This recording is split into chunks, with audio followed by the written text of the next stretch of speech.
राजस्थान प्राकृतिक संसाधनों से भरपूर प्रदेश है, लेकिन अवैध खनन ने इसकी संपदा में हमेशा से ही सेंध लगाई है। लंबे समय से प्रदेश में अवैध खनन किया जा रहा है। प्रदेश में बजरी माफियाओं ने नदी का सीना छलनी करके बजरी निकाल ली है। राजस्थान विधानसभा में भी यह मुद्दा गुरुवार को जमकर गूंजा। विधानसभा में बजरी खनन को लेकर हंगामा भी हुआ। प्रश्नकाल के दौरान कांग्रेस विधायक सुखराम बिश्नोई ने पहले बजरी पर कोर्ट की रोक के चलते पीएम आवास योजना और अन्य सरकारी योजनाओं के ठप होने का मामला उठाया। इसी दौरान कांग्रेस सचेतक गोविंद सिंह डोटासरा ने भाजपा सरकार पर बजरी माफियाओं को पनपाने का आरोप लगाते हुए महंगे दामों पर अवैध बजरी की कालाबाजारी करने के आरोप जड़े। पूरे प्रदेश में सुप्रीम कोर्ट द्वारा बजरी खनन पर रोक लगाने के बाद जितने भी सरकारी अर्ध सरकारी नगरपालिका निकाय पंचायतों के मार्फत चाहे मनरेगा कार्य हो चाहे प्रधानमंत्री आवास काम चल रहे हो, तमाम के तमाम पिछले कार्य 4-5 महीनों से निर्माण कार्य विकास कार्य बंद पड़े। केवल मात्र बजरी का आयात नहीं होने से, बजरी नहीं मिलने से मैंने प्रश्नकाल में ये भी मुद्दा उठाया कि क्या सरकार इन पंचायतों को, इन व्यक्तिगत जो लाभार्थी प्रधानमंत्री आवास जिनकी मिले, उनको बजरी में अनुदान देना चाहती है नहीं चाहती है। सरकार ने कोई स्पष्ट जवाब नहीं दिया। राजस्थान की जो सरकार है, ये आज की तारीख के अंदर खुद सरकार बजरी माफिया बनकर बैठी हुई है और पूरे राजस्थान के अंदर लोगों को इतना परेशान कर दिया है कि गरीब आदमी आज अपना मकान बनाने के लिए बजरी की व्यवस्था के अंदर तरफ रहा है। और जिस तरह से सरकार के मंत्री सदन के अंदर इस बजरी माफियाओं को प्रोटेक्शन दे रहे हैं, इस बात से साफ जाहिर होता है कि राजस्थान के बजरी माफियाओं के साथ इस सरकार के मंत्रियों की और सरकार की मिलीभगत है। विपक्ष के सवाल का जवाब देते हुए खान मंत्री सुरेंद्र पाल सिंह टीटी ने उल्टे कांग्रेस को ही इसके लिए जिम्मेदार ठहरा डाला। मंत्री सुरेंद्र पाल सिंह टीटी ने कहा कि कांग्रेस ने अपने चहेतों को फायदा पहुंचाने के लिए बजरी की गलत नीति बनाई, जिसके चलते सुप्रीम कोर्ट ने प्रदेश में बजरी खनन पर रोक लगा दी। टीटी ने कहा कि हम प्रयास कर रहे हैं कि कोर्ट में मजबूती से पैरवी की जाए और रोक को हटवाया जाए। उन्होंने बजट में सीएम राजे की नई बजरी नीति लाने की घोषणा का भी हवाला दिया और जवाब में उन्होंने कहा कि न्यायालय की रोक की वजह से बजरी खनन रुका है। हालांकि वैकल्पिक व्यवस्था के द्वारा प्रधानमंत्री आवास योजना का कार्य कराने की पूरी कोशिश की जा रही है। मुख्यमंत्री राजे ने भी जल्द ही छोटे बजरी पट्टे देने की घोषणा की है। मंत्री के जवाब को लेकर सदन में हंगामा मच गया। कांग्रेस विधायक गोविंद सिंह डोटासरा ने सरकार पर बजरी खनन माफियाओं को बढ़ावा देने का आरोप लगाया। सरकार चाहे कितने भी कारण बताए, अवैध खनन पर सरकार के प्रयास हमेशा से ही नाकाफी रहे हैं। माफियाओं को पनपने में स्थानीय प्रशासन का भी बड़ा हाथ रहता है। यही कारण रहा है कि न्यायपालिका को इस मसले में आदेश देना पड़ा। सरकार पर प्रश्न उठाना लाजमी है। अवैध खनन एक ऐसा नासूर है जो कि प्रदेश की अर्थव्यवस्था को भी छलनी करता है, इसलिए समय रहते सरकार को इस पर लगाम लगानी होगी। ब्यूरो रिपोर्ट, जन टीवी। नमस्कार, जन टीवी में स्वागत है आपका। मैं हूं योगेंद्र। आप देख रहे हैं खास खबर। खास खबर में हम बात करेंगे बजरी पर बवाल। बजरी पे बवाल ना केवल राजनीतिक है, ना को दिखावा है, हकीकत में बवाल है। बजरी पे बवाल इस मायने में है कि सरकार किसी की भी हो, पुलिस इसके लिए ये कहना चाहेंगे कि वो जिम्मेदार है। और आज तक भी हम मूक दर्शक बनकर के बैठे हुए हैं। सुप्रीम कोर्ट में कई बार कई मामलों को लेकर के हम लॉयर्स का पैनल खड़ा करते हैं, लेकिन बजरी का खेल ऐसा है कि बजरी सोना उगल रही है ये कहा जाए, और जिस सुप्रीम कोर्ट की दवाई सरकार देती है उसी के रूल्स का भी वायोलेशन कह सकते हैं। बजरी 2 से 3 मीटर तक की कई परमिशन जो बताई जाती है रूल्स के अकॉर्डिंग, वो काफी गहरी बनास नदी जो राजस्थान के एक मूल नदी के में से कुछ नदियां जो उनमें से एक नदी है पूरी खोखली कर दी गई है, स्टॉक बजरी का कर लिया गया है। और चिंता सबसे बड़ी इस बात को लेकर के है कि आम जो मकान बनाने वाला है, कोई कंस्ट्रक्शन वर्क किसी भी तरह का हो, वो ठप सा हो गया है। अब उसके सॉल्यूशन की बात आती है कि आप सॉल्यूशन निकालिए उसका, लेकिन कोई भी व्यक्ति, कोई भी अगर है भी, विदेशों में भी बजरी जहां पर नहीं है वहां पर कुछ होता ही होगा, ये बात सही है। लेकिन अभी क्या हो, जिनकी करनी रुक गई, अधूरा मकान बना करके उसके सपने थे कि शायद 2 महीने 4 महीने में पूरा होगा, स्केलेटन पोजीशन में आ गए। एक चिंता की बड़ी बात जो है वो ये है कि जो सुनाई आती है कि कहीं ऐसा नहीं हो कि सीमेंट की तरह बजरी भी कट्टे में बिकना शुरू हो, कि बजरी का इतने में इकट्ठा मिलेगा, इतने में इकट्ठा मिलेगा, इसकी एजेंसी लीजिए, उस पर ठप्पा होगा, फलाना ब्रांड की बजरी लीजिए, बजरी वही होगी। सरकार ने बात सही है कि बजट में अनाउंसमेंट किया राहत देने के लिए, लेकिन कब से शुरू होगा, कब से क्या, फाइलों पे तो अधिकारी कुंडली मार के किस तरह से बैठते हैं, किसी से छिपा नहीं है। लेकिन तुरंत राहत की बात है कि राहत कैसे मिले, विधानसभा में भी मामला आया, विधानसभा के बाहर भी राजनीतिक दल ही की बात नहीं है। राजनीतिक दल अगर कोई मुद्दा उठाते हैं तो हो सकता है कि चलिए सियासत कर रहे हैं, लेकिन आम जन की भी पुकार है ये तो कि बजरी जो 3,000 5,000 रुपए में एक ट्रॉली मिला करती थी, उसके भाव 20-20 25-25 हजार। आप अंदाजा लगा सकते हैं कि किस तरह से सोना उगल रही है बजरी। चलिए, हमारे साथ महेश शर्मा साहब हैं, वरिष्ठ पत्रकार, कांग्रेस मीडिया चेयरपर्सन अर्चना जी हमारे साथ हैं, भाजपा नेता लक्ष्मीकांत पारिक जी हमारे साथ हैं। आप सभी का स्वागत है। महेश जी, मैं आपसे जानना चाहूंगा कि ऐसा लगता है आपको कि बजरी का कोई सोल्यूशन नहीं निकाल सकती सरकार? केवल हमेशा आप देख रहे होंगे हर सत्र में मुद्दा आता है, इससे पहले बाहर तो रहता ही है, मीडिया कई बार आंख खोलने की कोशिश की है। और मैं ये नहीं करा कि 2012 से पहले भी कि जब एनजीटी के यहां पे कुछ लोगों ने रिट लगाई कि ये दोहन हो रहा है और पर्यावरण के जो रूल्स हैं उनका वायोलेशन हो रहा है, सुप्रीम कोर्ट को निर्देश देना पड़ा कि सभी राज्य बजरी खनन पे नीति बनाए, वो नीति भी नहीं पूरी तरह से बन पाई। तो ऐसा क्या इसका खामियाजा तो आम जन को भुगतना पड़ रहा है, सरकार किसी की भी हो किसी की भी आए? देखिए, सबसे बड़ी स्थिति यह है कि राजस्थान से अधिकतम मतलब जो है 1 लाख मीट्रिक टन जो है बजरी जाती है, उसमें से 35% जो बजरी है उसकी खपत राजस्थान में है।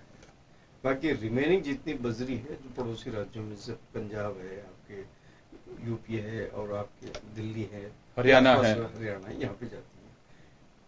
अभी तक इतना होने के बावजूद, क्योंकि ये राजस्थान के लिए एक इनकम का आधार था और यहाँ लोकल मतलब यहाँ के रोजगार से भी जुड़ा हुआ था, लेकिन जो पॉलिसियां जैसे बनी है, जैसे ये किसी की नहीं, राजनीतिक पार्टियों की एक पॉलिसी आ रही है कि कुछ अपने लोगों को देने की, उसके जो खान के पट्टे जो होते हैं, ये खनन के जो पट्टे होते हैं उनको अपने हिसाब से उन्होंने दिया। कि अभी आप ये देखिए कि 2 डिफरेंस अभी हो गए हैं। पहला डिफरेंस तो ये था कि पहले पूर्व में सिर्फ 5,000 मतलब उस मीटर के उस पे खान का आवंटन दिया गया था, लेकिन अब इसको छोटे करके ये जो मौजूदा सरकार है वो छोटे उनके ब्लॉक्स के रूप में उसे आवंटित कर रही है एक नई नीति के तहत। लेकिन अभी कोई पूरी तरह से नीति नहीं है, वो अनाउंसमेंट है, बजट अनाउंसमेंट है, अनाउंसमेंट जिसको इम्प्लीमेंट होना है और उसके क्या रिजल्ट आ रहे हैं। इसकी आड़ में अब तक बोला गया था ना, अवैध व्यापार बहुत बढ़ गया है, इसका खनन भी हो गया, व्यापार भी हो गया। अब आप ये देखिए 5 आपने बताया कि 5 गुना हो गई मतलब इसके दाम। और निश्चित रूप से ये है कि जब अगर मान लीजिए एनजीटी की जो ऑब्जेक्शंस है या सुप्रीम कोर्ट के जो आदेश उनको ध्यान में रखते हुए राजस्थान के साथ सबसे बड़ी प्रॉब्लम ये समस्या सामने इस समय ये है कि क्या इसका बजरी का कोई विकल्प भी है रॉबर्ट रिल के? कोर्ट ने भी आदेश दिए हैं। तो इसके मतलब क्या कहते हैं 2 तरह की अभी हाल ही में माइंस इंजीनियर्स की एक एसोसिएशन ने बैठक भी की थी, उसमें ये बताया था कि जो ये आपके जो स्टोन डस्ट जो आती है, ये अगर आप इसको काम में ले तो ये ज्यादा मतलब मुफीद है और ज्यादा मजबूत भी रहेगी, इसकी लागत भी कम आएगी।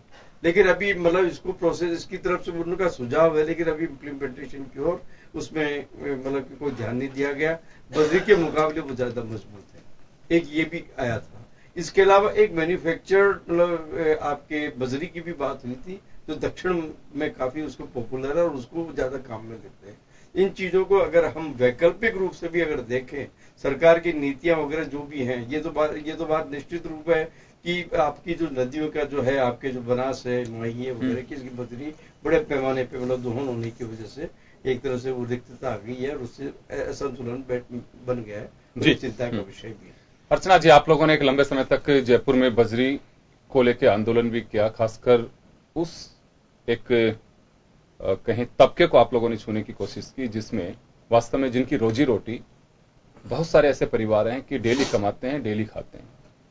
चौकटी मजदूर जिनका मैं जिक्र कर रहा हूं, वहां भी आप लोग काफी गए। कितना असर मान के चलते हैं कि काम पे पड़ा होगा? क्योंकि ये कहा जाता है कि महज एक राजनीतिक सगुफा है, ये एक चर्चा आती है सत्ता पक्ष की तरफ से। ये 3 महीने से प्रतिबंध लगा है बजरी के खनन पर और 3 महीने से 20 लाख जो मजदूर हैं वो इससे प्रभावित हुए। पूरे प्रदेश में मतलब एक एवरेज हमने निकाला, हो सकता है इससे भी ज्यादा संख्या हो, और 20 लाख के साथ उनके परिजन जोड़िए तो करोड़ों में लोग प्रभावित हुए महसूस किए जाते हैं। जब हम लोग चौकियों पर गए तो हमने इनसे बात की तो उनका सबका यही कहना था कि 8 बजे तक अमूमन हमें काम मिल जाता है, लेकिन 9:30 10 बजे तक भी इक्के दुक्के लोगों को ही काम मिलता है।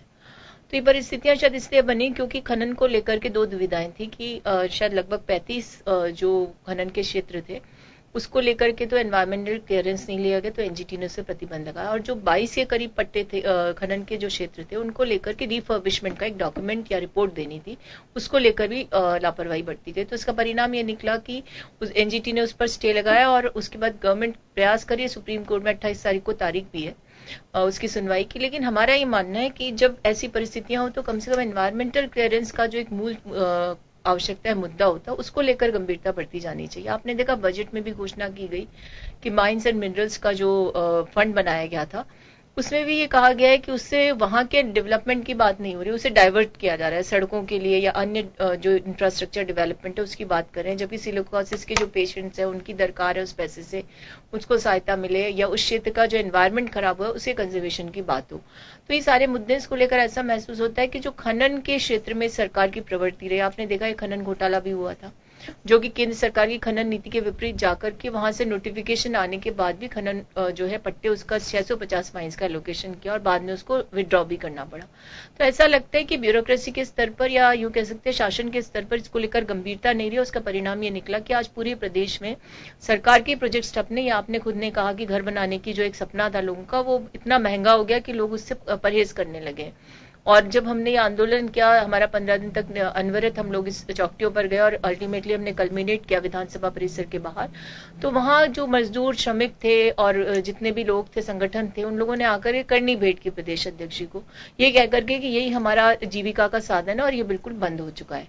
तो ये परिस्थितियां अप्रिय सी प्रतीत होती हैं क्योंकि प्रदेश में इतने सारे कमिटमेंट्स किए, फ्लाईओवर्स के, एलिवेटेड रोड के, मेट्रो का काम जारी है, जेडीए के बहुत सारे प्रोजेक्ट्स ठप पड़े। अब स्टोन डस्ट की बात अभी शर्मा साहब कह रहे थे, बात सही है कि उसको लेकर के कुछ कहा गया है कि वो इससे मजबूत होती है, लेकिन बहुत सारी शिकायतें आम जनता की तरफ से भी नगर निगम जेडीए को लेकर आई कि ये घटिया स्तर की चलिए मैं अर्चना जी वापस आपके पास में लौटूंगा। प्रॉब्लम है, इसमें कोई संदेह नहीं है, और बड़ी प्रॉब्लम कही जा सकती है कि जो बजरी जिसके लिए किसी ने कुछ महीने पहले ही, और इसमें सबसे बड़ी बात क्या है कि अगर मान लो किसी कॉन्ट्रैक्टर ने, कई बार होते हैं कि वर्क फिट के हिसाब से काम कराते हैं, पूरी बिल्डिंग का ठेका दे दिया जाता है, बजरी इतना बड़ा एक घाटा का सौदा हो चुका है उसके लिए कि कराना बहुत मुश्किल काम है। लक्ष्मीकांत जी आपके पास आऊंगा। बजरी एक बवाल का विषय बनेगा और बजरी से आम जन परेशान है। राजनीतिक दलों पे कितना असर होगा मुझे नहीं पता, लेकिन पब्लिक में आम जन परेशान है। बीजेपी का वर्कर भी परेशान है तो कांग्रेस का वर्कर भी परेशान है और आम जो आदमी है वो भी परेशान है, क्योंकि समाज के आप लोग भी अंगे, मकान का काम भी सबके चलता है। और बजरी की जो ये प्रॉब्लम है, ये नहीं कहूंगा कि कोई नेचुरल प्रॉब्लम है, ये हमारी बनाई हुई प्रॉब्लम। देखिए निश्चित रूप से आपको कहना सही है, बजरी की प्रॉब्लम राजस्थान में है इस समय, और जो प्रॉब्लम्स हैं उसको आज भारतीय जनता पार्टी कार्यकर्ता हो, कांग्रेस का कार्यकर्ता हो या अन्य कोई कार्यकर्ता हो, आम जन हो, सब उसको झेल रहे हैं। ये बात बिल्कुल निश्चित रूप से सही है। मैं एक बार फ्लैशबैक की तरफ जाने की बात करता हूं तो फिर शायद अर्चना नाराज होगी। 2011 के अंदर जिस प्रकार का कांग्रेस के समय एक आदेश आता है उस पर एक सफल खनन नीति नहीं बन पाती, उस सबका परिणाम प्रदेश की जनता आज भुगत रही है। आज कुछ लोग सड़कों पर उतर कर इस बात को कह रहे हैं कि ऐसा हो जाता वैसा होता, लेकिन उनके पास सरकार का उचित समय था, तब उन्होंने शायद खनन नीति बनाने का प्रयास अपनी ओर से बिल्कुल नहीं किया। आज इस बजरी की दुविधा को लेकर इस प्रदेश को यदि प्रदेश को आज खड़ा कर दिया, किसी ने झांझट में खड़ा कर दिया, प्रोजेक्ट रुक गए, तो उस समय के पीछे वो उस समय की तात्कालिक सरकार इसके दोषी है जिसने इसको लेकर काम किया नहीं, कोई नीति बनाने का प्रयास किया नहीं। लेकिन भारतीय जनता पार्टी सरकार अपने पश्चात सुप्रीम कोर्ट का आदेश है जिसमें खनन नीति की वर्तमान सरकार बात कर रही है, और खनन नीति को लेकर सरकार ने, माननीय वसुंधरा जी ने भी बजट में अपनी घोषणा की, छोटे छोटे आवंटन करने वाली बात कही है बजरी को लेकर। तो निश्चित रूप से हम मानते हैं कि कहीं न कहीं बजरी के मामले को लेकर के चाहे मजदूर वर्ग हो या आम लोग हो या सरकारी काम हो, सभी से इफेक्टेड है, इसमें कोई शक नहीं। लेकिन इफेक्टेड है ये, इसमें सरकार की नीति नहीं, इसमें सुप्रीम कोर्ट का आदेश है। उस माननीय सुप्रीम कोर्ट के आदेश को हम सब मानने को बाध्य हैं, और सरकार ने अपनी ओर से उसका जवाबी पिटीशन पेश किया है, और शायद कल उसकी डेट है 23 तारीख, शायद कल ही है 23 तारीख उसमें सुप्रीम कोर्ट में है, 28 से 23 तारीख उसमें सुप्रीम कोर्ट में, उसमें उचित निर्णय होगा। लेकिन जहां तक मानता हूं निश्चित रूप से एक बड़ा विषय बजरी का है और उसमें सब लोग परेशान है। लेकिन सिर्फ भारतीय जनता पार्टी सरकार को दोषी ठहराने के बजाय कांग्रेस ये करती कि अपने समय की नीति को एक बार अवलोकन कर लेती तो अपने आप कटघरे में खड़ा पाती। मैं एक छोटा सा एक सवाल करना चाहूंगा कि चलिए कांग्रेस ने उस वक्त जब 2012 के अंदर एनजीटी और सुप्रीम कोर्ट ने निर्देश दिए कि हर राज्य को अपनी खनिज पॉलिसी बनानी होगी, खासकर बजरी को लेकर के, नहीं बनी, कोई बात नहीं है। उसके बाद सरकार ने इस पे बैन नहीं किया था कोर्ट ने, सिर्फ ये कहा था कि आप एक क्लियरेंस के लिए जो लिखा था उन्होंने, पर्यावरण के एनओसी जो सरकार जारी करे, उस एनओसी को लेकर के था। बजरी खनन पे रोक नहीं लगाई थी सरकार ने उस वक्त। 4000 हेक्टेयर की लीज पे, मतलब जो एरिया दिया हमने 4000 हेक्टेयर लीज पे किस फर्म को दिया, क्योंकि वो छोटा व्यापारी को इसको ले नहीं सकता था। सरकार का मॉनिटरिंग का काम था। सबसे बड़ी बात जो यहां पे है, चाहे सरकार किसी की भी हो, जिला प्रशासन का, स्थानीय प्रशासन का, माइनिंग डिपार्टमेंट आपके पास है। बनास की पोजीशन क्या हुई? सुप्रीम कोर्ट को क्या सपना थोड़ी आ रहा था कि क्या हो रहा है राजस्थान? सुप्रीम कोर्ट को आखिर ये कहना पड़ा कि आप लोग कर क्या रहे हैं, कितना दोहन बजरी का किस तरह से किए जा रहे हैं नाप शनाप तरीके से। तो सरकार कम से कम ये तो कर सकती थी कि आप अनाप शनाप तरीके से इसका जो दोहन किया जा रहा है, वहां से जो खनन हो रहा था, उसे तो रोका जा सकता था। देखिए योगेंद्र जी, मैं फिर बात करूं, 2011 के अंदर 12 में 13 में जब तक कांग्रेस सरकार रही, जो पॉकलैंड के द्वारा बजरी खनन हुआ और पॉकलैंड और जेसीबियां चली उसके अंदर, उसके बाद भी जब सरकार बदलने के बाद जिसमें पैड़े पर रखकर बजरी को निकालने का क्रम शुरू किया गया, उससे काफी राहत मिली बजरी खनन के मामले को लेकर के। और इसके बाद बजरी खनन कम हो पाया उससे, लेकिन निश्चित रूप से उस तात्कालिक सरकार ने उसमें पॉकलैंड को रोक लिया होता तो आज बनास को खोखला नहीं होना पड़ा। देखिए योगेंद्र जी, एक्चुअली क्या है कि दोषारोपण करके हम अपनी जो गलतियां उससे नहीं बच सके। 2.5 वर्ष पूर्व इस बनास क्षेत्र में खनन को लेकर के जब सुप्रीम कोर्ट की तरफ से रोक लगी एनओसी के मामले में, तो किसने डीजीपी को निर्देश दिया? डीजीपी किसके निर्देश पर 750 पुलिसकर्मियों को बनास क्षेत्र में भेजते हैं, वहां उस व्यक्ति विशेष को लाभान्वित करवाते हैं खनन के उस क्षेत्र पर कब्जा लेने के लिए, क्योंकि अवैध दोहन भी वही व्यक्ति आज कर रहा है। और हमारा विरोध ये नहीं था, ठीक है आपकी प्रक्रिया में डिले हो गया, एनवायरमेंटल क्लियरेंस, कम से कम अवैध खनन तो रोकिए। वो तो अनवरत जारी है। आज भी पुलिस अभिरक्षा में पुलिस की गाड़ी आगे चलती है और पीछे अवैध खनन होता है उस बनास की नदी में, और आराम से वो लोग निकल जाते हैं। ये हमने खुद ने वहां जाकर रोका, लेकिन हमें वहां पर जो लोग हैं, वहां के स्थानीय लोग जो भारतीय जनता पार्टी से ताल्लुक रखते हैं, उन्होंने हमें बताया कि तो हमारी सरकार की देन है, डीजीपी ने खुद ने 750 कर्मचारी उसको उपलब्ध करवाए। और वहां जगह, अरे वहां आक्रोश है, क्या नाम प्रकट करूं? आक्रोश है। मुझे बता दो आप, तो एक व्यक्ति विशेष को किसके निर्देश पर 750 लोग उपलब्ध करवाए पुलिस के, जिसका उसने पेमेंट किया, और वो व्यक्ति, अच्छा मुझे बताइए योगेंद्र जी, मेरे पास खनन पट्टा होगा तभी तो मैं अवैध खनन करूंगी ना, कोई और तो कर नहीं सकता। अरे माइनिंग स्कैम कर दिया आपने, क्या सफाई दे रहे हो? आपके मुख्यमंत्री को 650 पट्टे जो एक दिन में निरस्त करने पड़े, केंद्र की नीति आ गई और आप खनन पट्टों का, आज भी वो जो स्कैम करने वाले मुख्य अधिकारी है उसको आप रीइंस्टेट कर रहे हो, अभिशंसा कर रहे हो मुख्यमंत्री की, साहब इसके खिलाफ कार्रवाई नहीं हो, आपका अटॉर्नी जनरल जाके कोर्ट में कह रहा है। तो खनन को, अवैध खनन को कौन प्रश्रय दे रहा है? कांग्रेस पर आरोप लगाने से ऐसा नहीं होता। हमने नीति नहीं बनाई तो हमने क्या अवैध खनन करा दिया? 5 साल में 924 मुकदमे दर्ज किए। किस पे कर लिए आपने? मात्र, अरे आपने तो पूरे कर लिया, 9,000 से ऊपर मुकदमे दर्ज किए। तो क्या हुआ? तो भी खनन जारी है अवैध। हमने आज सिर्फ समस्या किसकी है? आज सिर्फ समस्या उसकी है जिसको बजरी खरीदनी है 5 गुना दर पर, वो व्यक्ति जिसको सुरक्षित था वो अवैध खनन कर रहे बोले हम। मैं एक बात जानना चाहता हूं आप लोगों से, मैं एक बात ये जानना चाहता हूं कि अच्छी बात है कि आपने 9,000 से अधिक मुकदमे दर्ज किए। आपको ध्यान होगा कि बोली में कुछ दिन पहले ये दुस्साहस की बात है कि एक सरपंच की हत्या कर दी गई, मार करके उसको, और पुलिस साथ मतलब मैं तो दुस्साहस की बात कहूंगा। और देखिए, आपके पार्टी के एमएलएज ने भी, अपोजिशन वाले लोगों, तो आपकी पार्टी के एमएलएज ने भी कहा कि साहब जिस तरह से इलीगल माइनिंग हो रही है बजरी की, कि मुझे लगता है, हमें लगता है कि ऐसा लगता है कि कई जगह तो जैसे प्रशासन नाम की कोई चीज नहीं है। ये पार्टी के विधायक हाउस के अंदर कह रहे हैं, क्योंकि उन्हें कहने का एक प्लेटफॉर्म है, अपनी बात कह सकते हैं। और मैं तो ये कहना चाहूंगा कि बात ये बीजेपी कांग्रेस की नहीं है।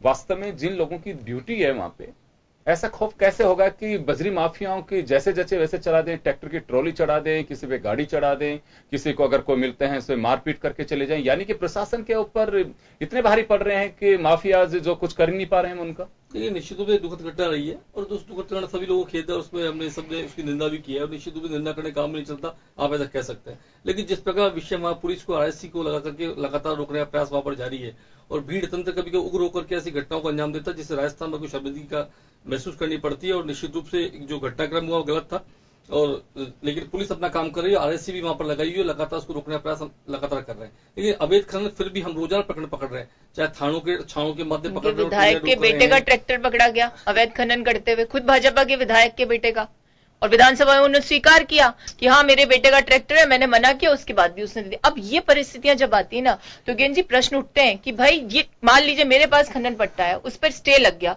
अवैध खनन मैं ही करूंगी ना, कोई बाहर से आके कर नहीं सकता, क्योंकि वो तो माफिया बने हुए हैं वहां पर, वही लोग तो मार रहे हैं खुलेआम, सरेआम कुचल रहे हैं। महेश जी के पास में जाना चाहूंगा एक बार। महेश जी, इसमें कोई बात नहीं है छिपी हुई कि बजरी की रेट्स, पहली बात, दो चीजें जो हैं ये आम आदमी के समझ में आती हैं, बाकी तो हम डेप्थ में जाएंगे, नियम कायदे देखेंगे तो बात सामने आती है कि बजरी के दाम बढ़े हैं, हर व्यक्ति को मालूम है। दूसरा, माफियाज का जो दुस्साहस की बात है वो एक गजब की बात है, और मुझे लगता है कि हम मूक दर्शक बनकर के बैठे रहे या जिला प्रशासन इतना बोना साबित हो रहा है कि माफिया आए दिन, चलिए एक घटना हो, कुछ दिन तक शांति हो, उसी बात में मानो, आए दिन की बात है ये तो। देखिए साहब, ये सिर्फ क्या कहते हैं, ये सरपंच का, जनप्रतिनिधि का बात, अभी जो हाल ही में भोली में जो हुआ है उसका तो मतलब जिस तरह पीट पीट के किया है, उससे पूर्व भी है कि पुलिस के अफसरों पे भी मतलब क्या कहते हैं ये आक्रमण हुए हैं और प्राण घातक आक्रमण हुए हैं, और कई मतलब इंस्पेक्टर्स और पुलिस वाले भी इसमें शिकार हुए। सवाल ये है कि हमने इस माफिया को बढ़ाने के लिए कौन है, ये इनके ये पट्टे या जो पट्टे जिसके होते हैं राजनीतिक दलों के ही हाथ में ज्यादा हो। अब जिसको सत्ता से संरक्षण मिला हो, चाहे किसी भी पार्टी का, मैं ये नहीं कह रहा हूँ, राजनीतिक जिसको संरक्षण मिला होता तो वो आदमी वो किस तरह से परवाह नहीं करता किसी की। अब आप ये देखिए कि अगर पिछली सरकार के उसमें देखा जाए तो 39 लोगों को दिया गया, सिर्फ 30 नहीं। अब ये इसको बढ़ा करके कह रहे हैं कि सब छोटे छोटे करके हम करेंगे, अनाउंसमेंट है कोई, ये करेंगे। वो करने के बाद में कि किस तरह से आपने पहले उन लोगों को पनपा दिया, अब वो ही मतलब जो कर रहे थे अभी तक, अब वो लोग मतलब इसकी आड़ में और ब्लैक में मार्केटिंग कर रहे हैं। वही मतलब जो आपके जो 3-4 हजार का जो ट्रॉली थी और वो आज की तारीख में 25,000 किया, तो ये इसके लिए किसने, ये तो सरकार रोक सकती है, इस सरकार ने क्यों नहीं रोका उसको, क्यों इसके दाम है, क्या उसके लिए वैकल्पिक कोई व्यवस्था? इतने साल से 3 महीने से सरकार क्या करती है? सबसे बड़ी सरकार को करने के लिए करना चाहिए था कि उस समय की अवैध व्यापार, कालाबाजारी नहीं हो, और साथ साथ इसके अलावा जो अब दूसरे मतलब जो है प्रशासन, ये मतलब दूसरे इंजीनियर स्वयं मतलब आगे बढ़ करके अपनी पहल कर रखे, एक मैं पूरा एसोसिएशन बनाया उन्होंने, और बाकायदा उन्होंने एक सेमिनार किया जयपुर में, और उसमें ये चीज निकल के आई है कि इसके अगर बजरी की इस तरह से मोनोपोली होती है तो इसको तोड़ने का एक कारगर तरीका ये है कि स्टोन डस्ट को मतलब क्या होता है इसमें काम लिया जाए, और वो उससे मजबूती में भी, और उससे 3 गुना सस्ती भी मिलेगी, और सारे जितने भी प्रोजेक्ट्स है उसके कहीं मतलब क्या होता है कोई उसमें इसमें एक बात, हाँ बताइए, राजनीतिक विषय भी है।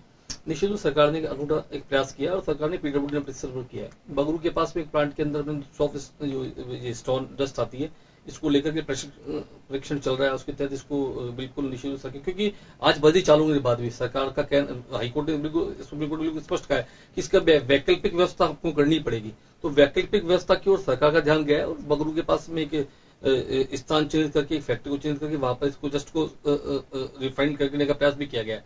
और एक राजस्थान की बहुत बड़ी समस्या है, डस्ट स्टोन जो है वो उठ करके और जगह जगह पड़ा रहता है, वो उस समस्या से भी इसके माध्यम निजात यूटिलाइज होगा। मैं तो एक चीज जानना चाहता हूं लक्ष्मीकांत जी, लेकिन जो रेट्स का जो इजाफा हुआ है ये तो रोका जा सकता था, कालाबाजारी कहूंगा मैं, रेट्स में जो है इसमें कालाबाजारी हो रही है, और स्थिति ये होने वाली है अगर ये नहीं रहे तो एक कट्टा आप सीमेंट का खरीद दीजिए, उसी दुकान से आपको एक बजरी का भी कट्टा मिलेगा, कट्टे में पैक होके मिलेगी बजरी, ये पोजीशन रही था। देखिए निश्चित रूप से 2011 और 13 और 12 की जब बात करते हैं, जब एक बार सुप्रीम कोर्ट लगा तब भी ऐसी स्थिति का सामना सरकारों को करना पड़ा था, सरकार कोई सी भी हो। उस समय भी बजरी की रेट 40 से 50 फुट तक बढ़ गई थी, और बहुत शायद हो सकता है उसका कालखंड छोटा रहा होगा, लेकिन कालखंड में छोटी बड़ी बजरी की एक बड़ी समस्या का समाधान के रूप में उस समय करना पड़ा, आज भी करना पड़ रहा है।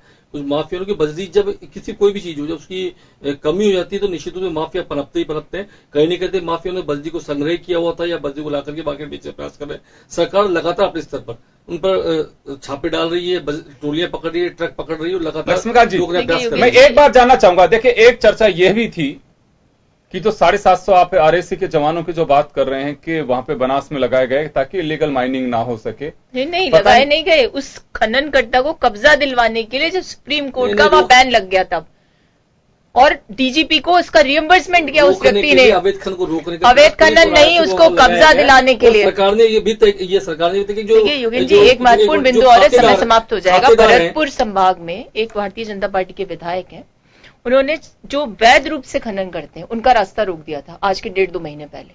और वो सब लोग लामबंद होकर मुख्यमंत्री के पास पहुंचे, मुख्यमंत्री ने हाथ खड़े कर दिए। तब वहां स्थानीय लोगों ने मिलकर के इस पूरे मामले को उजागर किया और साधुवाद मीडिया को, कि मीडिया ने जब इस चीज को उठाया तब नीचे उनको झुकना पड़ा। यानी अवैध खनन को बढ़ावा देना, अवैध खननकर्ता के रास्ते में खड़े हो जाना, और जो बड़े बड़े माफिया उनको संरक्षण, पुलिस अभिरक्षा में उनको खनन का जो मामला है उसके लिए वहां पर सुविधा दिलवाना, ये सब हुआ है। आज मुझे बताइए, हमारा आंदोलन ये थोड़ी था कि आप सुप्रीम कोर्ट से तुरंत विकेट, आपके हाथ में है ही क्या? आपको अगर इच्छा शक्ति होती तो रिफर्बिशमेंट प्लान देते, लेकिन आप अवैध खनन नहीं रोकते, ट्रैक्टर ट्रॉलियों को पुलिस के साथ भेजते हो और 5-6 गुना दरों पर खरीदने के लिए मजबूर करते हो। काला बाजारी नहीं रोक सके आप? एक बात प्रश्न तो ये, आज जनता तो इतनी परेशान है। लक्ष्मीकांत जी देखिए, मैं एक बात बताना चाहूंगा कि ये आपने कहा कि पहले भी बजरी के दाम बढ़े थे, इसमें कोई संदेह नहीं बढ़े थे, लेकिन पहले के दाम का सब रेशो देखिए आप, 7-8 रुपए, 10 रुपए, ये बहुत ज्यादा नहीं। अब तो 5-5 गुना ट्रॉली पे हजारों के जब इजाफा होता है तो आम आदमी को एहसास होता है कि बजरी में ऐसा क्या हो गया। वर्तमान रेट को जस्टिफाई नहीं कर रहा हूं, लेकिन फिर आप बताता हूं कि तत्कालिक समय भी 35 से 40 तो 50 रुपए बजरी बिकी थी जयपुर में। और पहले बता दूं आपको, लेकिन मैं एक बात, अब अर्चना जी से बात कही, काला बाजारी तो रोको ना, काला बाजारी रोको भाई। जनता ये नहीं कह रही, आपके हाथ में है ही नहीं कुछ, क्योंकि आप माइनिंग के मामले में बैकफुट पर हो। रोका है, कब्जे में कोई नहीं रोका, आपने जो मेन माफिया उसको संरक्षण दे रखा, खुलेआम बेच रहा है। मैंने आपकी बात वो सुनी है, जैसे विधायक की सवाई माधोपुर में कैबिनेट मंत्री का रिजॉर्ट बन रहा है, वहां जा रहे हैं ट्रक सारे। देखिए योगेंद्र जी, हम आपको सबूत दे देंगे, सवाई माधोपुर में रिजॉर्ट बन रहा है, वहां आराम से बजरी जा रही है, और वो किसका है? मंत्री का है। उन लोगों को मिल रही है, आम जनता को नहीं मिलती। जब जगह पर मंत्री खुद खड़े करके सवाई माधोपुर सारे रिजॉर्ट भारतीय जनता पार्टी के नेता बना रहे, वहां बजरी जा रही है बनास से। कि मंत्री ने अच्छा काम किया, क्या अच्छा किया है? आप तो सिंघवी को बचाने के लिए क्या क्या नहीं कर रहे, आप तो जांच अधिकारी बदलवा रहे हो, कोर्ट में जाकर अपील कर रहे हो, ये माइनिंग को संरक्षण, अवैध माइनिंग को संरक्षण दे रहे हो। आप जाए कहीं लोग है कि आपने तो कोर्ट में दे दिया, आपका अटॉर्नी जनरल गया है मुख्यमंत्री के कहने पर कि साहब हम इनके खिलाफ अब कोई अपील नहीं करना चाहते। टिप्पणी करने लगे तो करें, वही हो रहा है, लोकायुक्त भी हो रहा है। आखिरी सवाल है, आप तो खननकर्ताओं को संरक्षण दो, जनता को लूटो, बस ये नीति है आपका ही कर रहा है। 750 RSS के जवान भेज दिए आपने, सबसे बड़े माफिया को भेज दिया। ये होता आप लोगों ने, आप तो खाली उस समय क्या भी करने का जनता बोल रही है। आपकी करनी भुगत रही है, माफिया के संरक्षण करता खुद मुख्यमंत्री भ्रष्ट है, मुख्यमंत्री है खननकर्ताओं के संरक्षक किया था, और साथ साथ ही शराब के माफिया को खनन माफिया बनाया आपने। आपने काम किया, ये हमने किया था। आप तो शासन में आए, छोड़ दो शासन, छोड़ दो 2012 की नीति को अभी तक गा रहे हो, छोड़ दो शासन, करने लायक नहीं हो। भाई बजरी को लेकर के एक पॉलिसी बननी चाहिए थी, पॉलिसी नहीं बनी, बड़े बड़े प्लॉट्स आवंटित कर दिए गए। हालांकि बजट में अनाउंसमेंट किया गया, कब इसका इंप्लीमेंट होगा, क्या होगा, ये एक भविष्य के गर्व की बात है। अगर लेकिन अभी जो एक आम कंज्यूमर है, बजरी का जो उपभोग कर रहा है अपने मकान बनाने में, किसी भी तरह के कंस्ट्रक्शन में, उसके लिए सबसे बड़ी जो प्रॉब्लम है, अगर उसका सॉल्यूशन कोई होता है, उसे तुरंत राहत की जरूरत है इस वक्त, जो सरकार ही कर सकती है, सरकार को ध्यान देना होगा। लेकिन फिलहाल एक आम जन है वो ये सोचता है कि बजरी की कालाबाजारी हो रही है, और कभी ऐसा नहीं हो कि बजरी कट्टे में मिलना शुरू हो, जो मुझे लगता है कि एक भविष्य की चिंता किसी की भी हो सकती है। चलिए, बहुत बहुत शुक्रिया आप सभी का, और खास खबर में बस इतना ही। दीजिए इजाजत, नमस्कार।